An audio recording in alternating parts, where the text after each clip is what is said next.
We finished our Bike of the Year testing, and in the Enduro category, one of our top 5 bikes is the Mondraker Dune. The Dune uses forward geometry, which was introduced back in 2013 and comes courtesy of Cesar Rojo and Fabian Burrell. It also uses the twin-link zero suspension design, which delivers 160 mm of travel.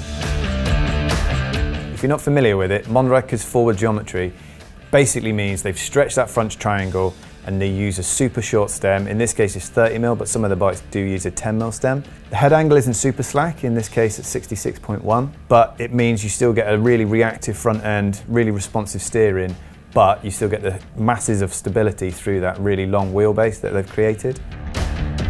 Our bike is the Mondraker Dune. It's the base model, so it's the cheapest one you can buy.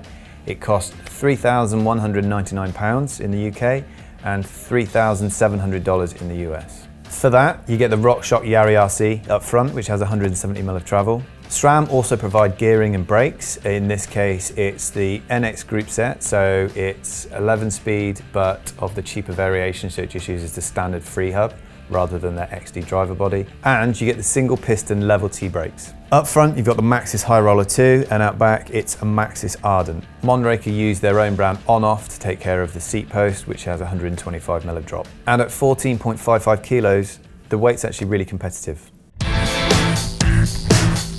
You're probably thinking exactly the same as I did when I saw the spec for the first time. Considering the price, it's not great. Level T brakes, while not being too bad on flatter, sort of mellower trails, do lack power when you start going really fast and riding steeper tracks where you drag the brakes a bit more. The real sticking point for me though is the Maxxis Ardent tyre on the rear.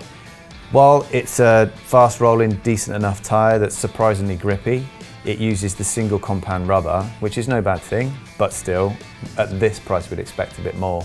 Plus, it's not even tubeless ready and uses the wire bead rather than folding, so it's that bit heavier, which is a shame. At this sort of price, we really would expect to see a slightly pricier transmission on the bike. While NX isn't bad, the lack of matchmaker at the bar means the brake and the shifter don't sync particularly well together, so you have to run your shifter a little more inboard or obviously outboard, depending on your preference, which means it can feel a little bit clumsy. Now, not that it's a sticking point, but again, the Yari, while it's a great fork, we would kind of hope to see a Lyric on a bike at this price. That said, the Monarch Plus on the rear, totally fine with, and it's a shock that works really well and that we've always had really good experience with.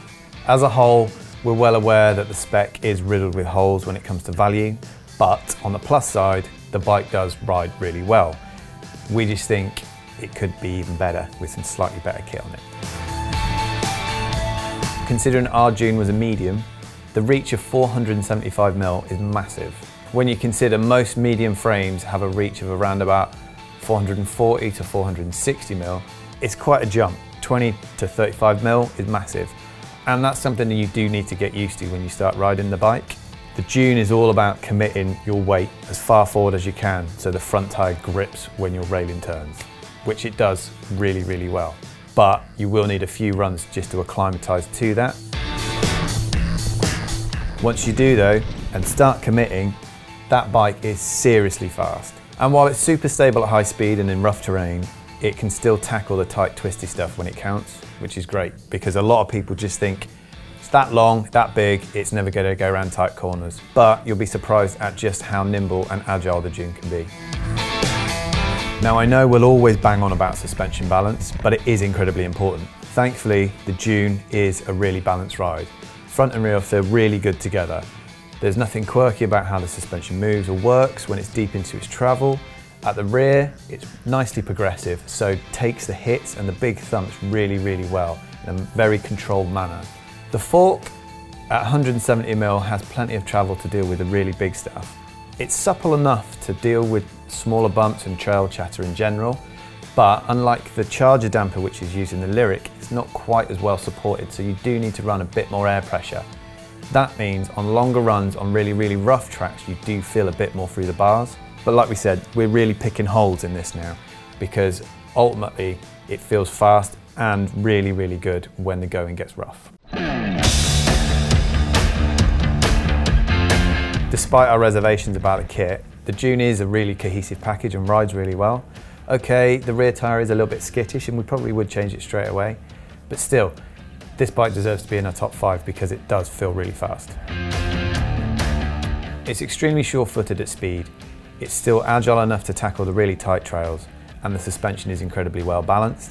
With a few tweaks to the spec, the Dune would have had a shot at the top spot. As it stands though, it's still a really capable bike that feels extremely solid.